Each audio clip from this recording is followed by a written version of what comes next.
Good morning students.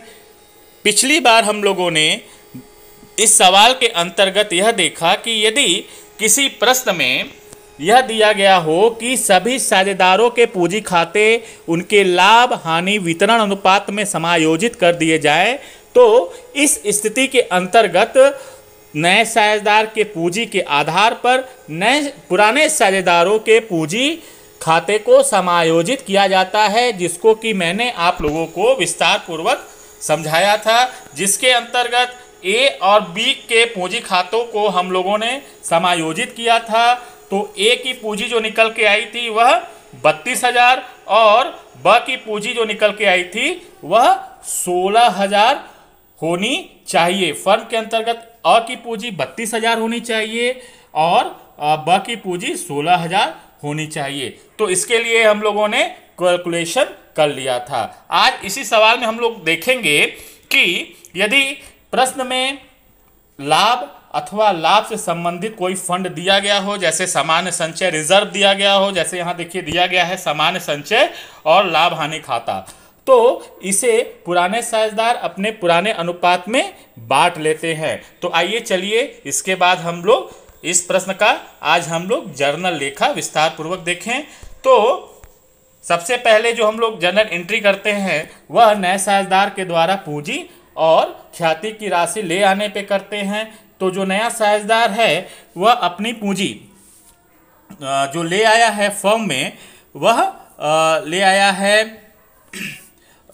19,000 रुपये, वह ले आया है 16,000 रुपये और ख्याति की राशि लाया है 3,000 रुपये। तो इसके लिए जो पहली जो जनरल एंट्री हम लोग किए हैं वह किए हैं bank account debit to C's capital account to premium account being capital and premium brought in by C. जैसा कि प्रश्न में दिया गया था उसी आधार पर हम लोगों ने इस जनरल एंट्री को किया है। इसके बाद प्रीमियम की राशि को हम लोग पुराने अनुपात में बांटेंगे। वह इसलिए कि कोई नया अनुपात नहीं दिया गया है, इसलिए पुराने अनुपात को ही त्याग का अनुपात मान लिया जाएगा। उसी आधार पर जो नया साझेदार है उसके प्रीमियम की खाते को पुराने साझेदारों के मध्य वितरित किया जाएगा, जिसके लिए जनरल एंट्री आपको पता ही है।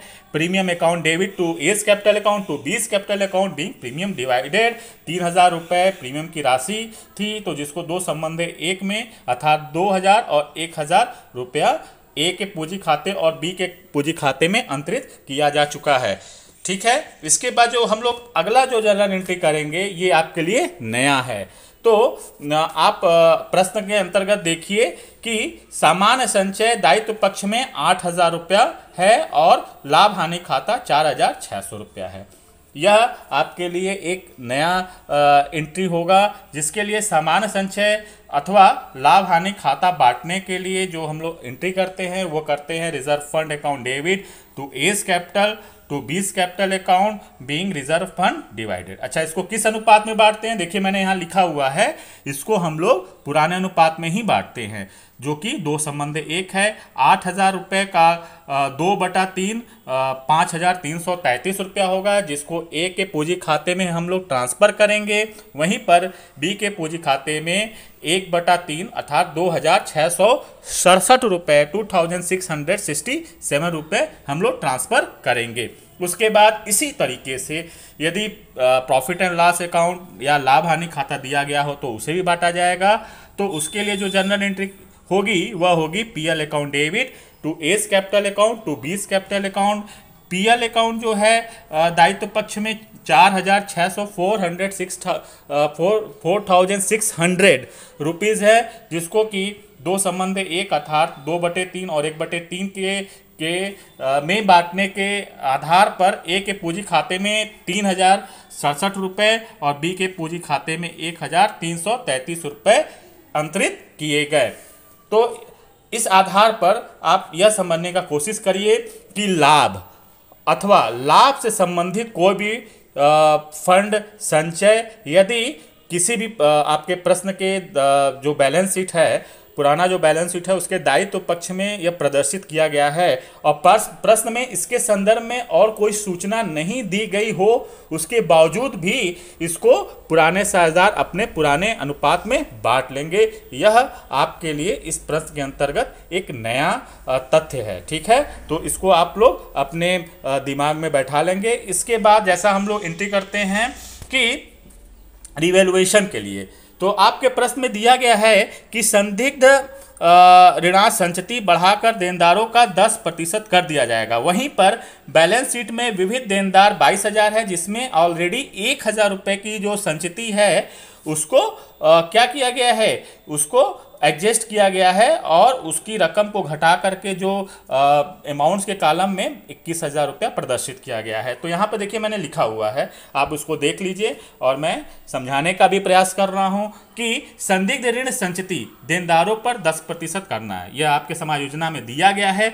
अतः 22,000 रुपया जो बैलेंस शीट में दिया गया है उसका जो 10% निकाला जाएगा वह 2,200 रुपया होगा। ये तो आप जानते ही हैं, जिसके आधार पर आप लोग को संचिति करना है। ठीक है, लेकिन वहीं पे बैलेंस शीट में पुराने आर्थिक चिट्ठे में 1,000 रुपया पहले से ही घटा दिया गया है, तो 2,200 रुपये में से 1,000 रुपया कम कर दिया जाएगा, घटा दिया जाएगा और उसके बाद जो 1,200 रुपया आएगा वह राशि मतलब देनदारों में से एडजस्ट किया जाएगा।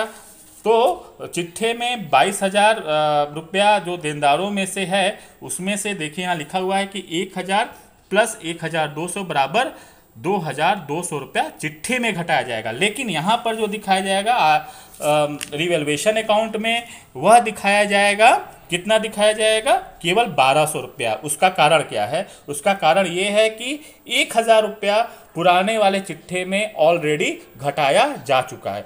इसी तरह का एक मैं सवाल इसके पहले मैंने लगवाया था और जिसको कि मैंने विस्तार पूर्वक आपको समझाने का प्रयास किया था। वही काम यहाँ पर भी करना है, उसी आधार पर इस सवाल में भी लेखे करने हैं। ठीक है, तो आइए उसके लिए देख लेते हैं जनरल एंट्री क्या करना है और उसके साथ कुछ चीज़ें और भी दी गई हैं प्रश्न में, उसको भी हम लोग देख लेते हैं। दिया गया है कि फर्नीचर और भवन को 5% हरासित किया जाए। तो जो फर्नीचर की राशि है आपके प्रश्न में वह 4,000 रुपये है। चूँकि 4,000 रुपये का 10% 400 और 400 का आधा कर दीजिए 200 रुपये, इसका 5% हो जाएगा। उसके लिए आप देख सकते हैं रिवैल्यूएशन अकाउंट दिया टू फर्नीचर अकाउंट 200 रुपया। उसी प्रकार जो भवन है उसकी जो राशि है वह 30,000 है। तो ठीक है, इसका भी 5% हम लोग निकाल लेते हैं। कैसे निकालेंगे? 10% निकाल लीजिए। 30,000 का जो 10% होगा वो 3,000 होगा, 5% 3,000 का आधा कर दीजिए 1,500 रुपया होगा। तो यहाँ पे आपको दिख जाएगा टू बिल्डिंग्स अकाउंट 1,500 रुपया जिसको लिखा गया है।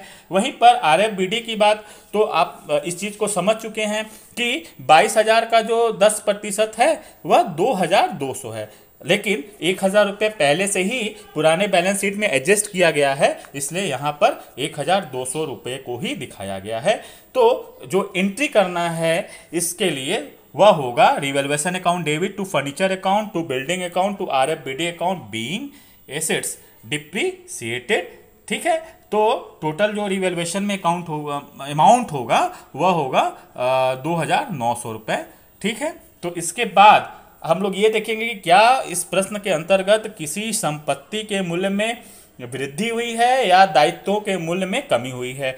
तो इस प्रश्न में ऐसा कुछ भी नहीं है। इसका मतलब ये हुआ कि जो 2,900 रुपया है यह पूरी जो धनराशि है यह संपत्तियों के मूल्य में 6 वाली धनराशि है, ये डिप्रिसिएट वाली धनराशि है। तो इसका मतलब ये हुआ कि यहाँ पर हानि अथवा अर्थात लॉस की स्थिति उत्पन्न हुई है, जिसके लिए जो हम लोग लेखा करते हैं, लॉस के लिए क्या करते हैं, जो पार्टनर्स कैपिटल होता है उसको डेबिट पक्ष में दिखाते हैं। वहीं पर जो प्रॉफिट होता है, प्रॉफिट हुआ होता है तो जो पार्टनर्स कैपिटल होता है उसको हम लोग क्रेडिट पक्ष में दिखाते हैं ना।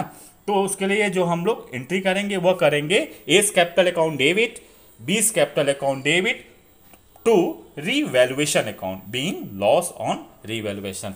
तो जो लॉस हुआ है फर्म को रीवैल्यूएशन से तो वो हुआ है 2,900। तो उसको हम लोग किस अनुपात में बांटेंगे? हम लोग पुराने अनुपात में बांटेंगे। तो 2,900 रुपये को आप पुराने अनुपात में बांटेंगे तो जो कि दो संबंध है, एक है ए का निकालेंगे 2,900 का 2/3, तो वह आएगा 1,933 रुपये। इसी प्रकार बी का आएगा 1/3, 967 रुपये। तो आज हम लोग इस सवाल को यहीं तक लगाते हैं। धन्यवाद।